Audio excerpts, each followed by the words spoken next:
It's time again for another installment of the basics, and this is the third episode in a row focusing on Solitaire that I've created for the Star Trek card game. And after playing my second full round just recently, I've learned a few things that I need to share with everybody about it, because playing Solitaire has taught me some very important things about the decks I'm using and the game itself.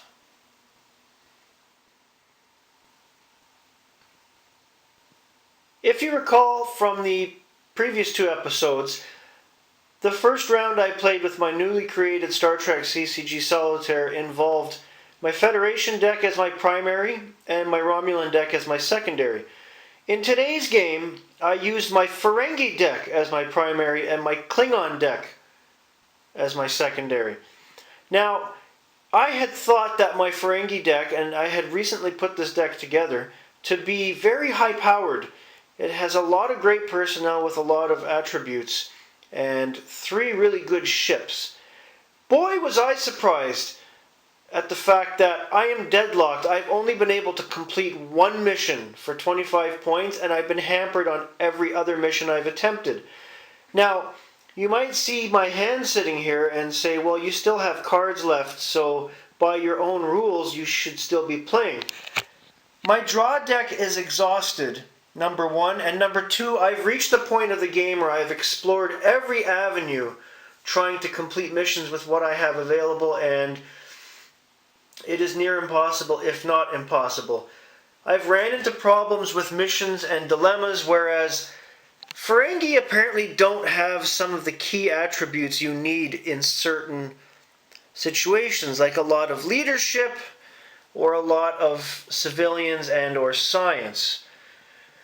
Add to the fact that I've dealt with some nasty dilemmas that I forgot were in my Klingon deck, and I lost on these 2 missions alone about 5 personnel. Dead. Then I tried going to this mission, getting past the QNet by way of the wormhole cards, only to be stymied because I don't have physics or civilian. Whereas yesterday's game, I pretty much had everything I needed in my Federation deck to assure me victory. If this has taught me anything playing a second game of the Solitaire, is that this deck needs work.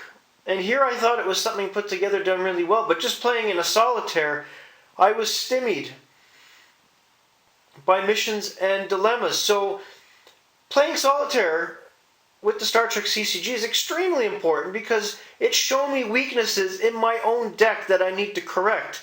So before I even get to a community game or a game with my friends, or possibly down the road a tournament when we can do that again, it's shown me how vulnerable this deck really is. So now that I've played a couple rounds of this Solitaire I've created for the Star Trek CCG, it's shown me that it is a perfect test bed for new constructed decks that I've come up with, and the fact that it is quite doable as a game, and it's fun and exciting at the same time. It's great, and I would recommend that anybody learn this and practice their constructed decks by themselves. That way you get a feel of how your deck's going to work, and you can make instantaneous changes when you're done. That's all for today. Have a great day.